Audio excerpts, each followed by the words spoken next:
శ్రీ గురుభ్యో నమః. ధనం ఉంటేనే జీవితంలో స్థిరత్వం ఉంటుంది. ఎటువైపు చూస్తున్నా తీవ్రమైన ఆర్థిక సమస్యలతో బాధపడుతూ ఉంటే, మనస్ఫూర్తిగా ఆర్థిక సమస్యల నుండి బయటపడాలని కోరుకుంటే, మంత్రపూరితంగా తాంత్రికపరంగా చేయవలసిన కొన్ని పరిహారాలను గురించి ఈ వీడియోలో తెలుసుకోండి. ఏ పూజను చేసినా మొక్కుబడిగా చేయటం వల్ల దానివల్ల వచ్చే ఫలితం కూడా అంతే ఉంటుంది.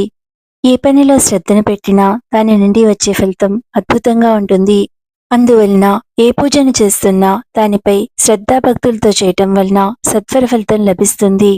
మహాలక్ష్మీదేవి అనుగ్రహాన్ని ఆశించేవారు, ధన సమస్యల నుండి విముక్తిని పొందాలని కోరుకునేవారు ప్రతి శుక్రవారం నాడు కనకధారాస్తవాన్ని పఠించాలి. శుక్రవారం నాడు అమ్మవారిని ఆవు నెయ్యితోనూ కొబ్బరి నీళ్లతోనూ అభిషేకించాలి. అమ్మవారి మంత్రాన్ని తామరమాలతో జపించడం ద్వారా విశేషమైన ఫలితాలు లభిస్తాయి. ఎప్పుడు పూజిస్తున్నా అమ్మవారికి సువాసనతో కూడిన తెల్లని పూలను సమర్పించాలి. రావి చెట్టు బెరడుతో అమ్మవారికి ధూపం వేసినట్లయితే ఇంటిలో ధన సమస్యలన్నీ పారిపోతాయి. అమ్మవారికి ప్రతి శుక్రవారం నాడు పెరుగన్నం నైవేద్యంగా సమర్పించిన వారికి ఏ ఇబ్బందులు లేకుండా ఉన్నతమైన స్థితికి చేరుకుంటారు.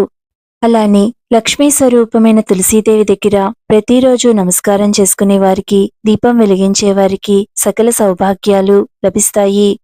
తెల్లని వస్త్రం పరిచి దానిపైన ధాన్యమును పోసి దానిపై అమ్మవారిని నిలిపి చామంతి పూలతో పూజిస్తే, అలా పూజించిన వారు దారిద్ర్య బాధల నుండి విముక్తిని పొందుతారు.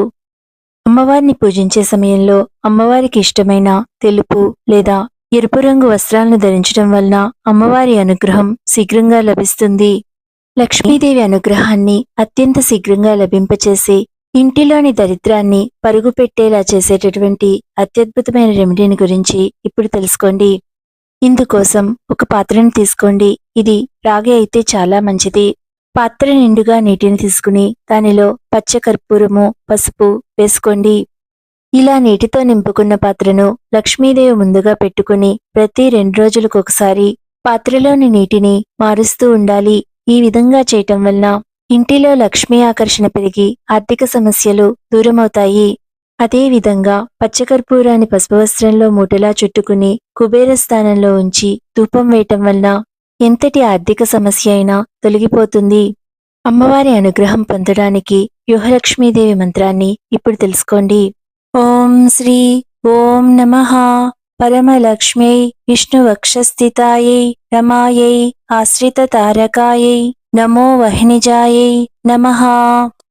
వ్యూహలక్ష్మి మహామంత్రాన్ని అనుష్ఠానం చేయడం వల్ల అమ్మవారి అనుగ్రహం మహదైశ్వర్యాన్ని, సంపదలను ప్రసాదిస్తుందని, పఠిస్తున్న వారి కుటుంబమంతా ఆరోగ్యంతో, ఐశ్వర్యంతో, సంతోషంతో తులుతూగుతుందని చెప్పబడింది.